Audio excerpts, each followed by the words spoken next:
రజాకరణ cinema utter flop movie, ఏం బాగాలేదు. First half వరకు బాగుంది, సెకండ్ హాఫ్ ఘోరంగా తీసిండు భయ్య. అసలు అనసూయ గారికి అటువంటి సినిమాలు ఏంటో. అత్తారింటి అన్నటి మొన్న రంగస్థలంలో అత్త క్యారెక్టర్ చేసింది, చూడాలనిపించింది. మొన్న మంగళం సిని వైఫ్ కింద చేసింది, చూడాలనిపించింది. అంతే తప్ప ఇటువంటి సినిమాలు తీసి సమాజానికి ఏం మెసేజ్ ఇద్దామండి?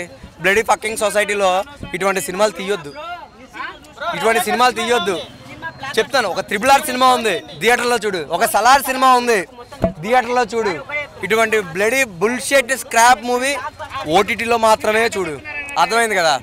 ఇంకంత మించి ఇంక ఏట్లేదు. నేను మళ్ళీ చెప్తాను, don't waste your money with this bullshit movies అండి. సినిమాలోని ఫస్ట్ హాఫ్ వరకు నిజంగా చాలా బాగుంది, సెకండ్ హాఫ్లో వచ్చేసరికి ల్యాగ్ అలా తీసుకెళ్ళిపోయింది. ఇకపోతే ఇంద్రాజ గారి పెర్ఫార్మెన్స్ బాగుంది, ప్రేమ గారి పెర్ఫార్మెన్స్ బాగుంది.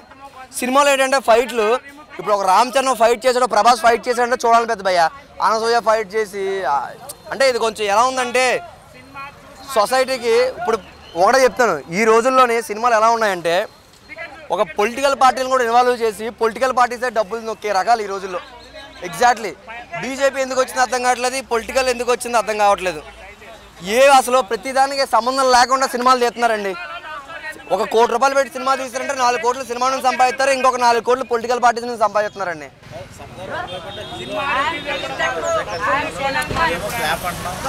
అసలు ఫస్ట్ పాయింట్ ఏంటంటే నెహ్రూ గారిని ఎర్రిపప్పని చేశారండి సినిమాలోని.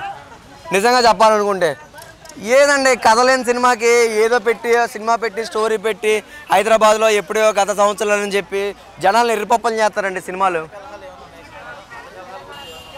మొత్తం అన్నీ అయ్యే కదండి బాబు. మొత్తం కులాలు ఈ సినిమాల వల్లే, కులం మతం తెలియనోడు కూడా ఈ కొన్ని సినిమాలు చూసి కులాలు మతాలను కొట్టుకుపోతున్నారు జనాలు. ఎక్కడ ఎవరికి మనశ్శాంతి లేదు.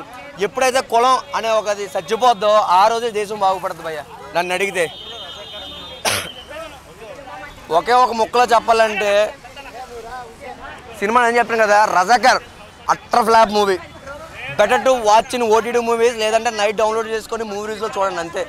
కొన్ని సినిమాలు థియేటర్లో చూడాలి, కొన్ని సినిమాలు ఓటీటీలో చూడాలి, మరి కొన్ని సినిమాలు ఐబామ్లో లేదా మూవీస్లో చూసుకోవాలి.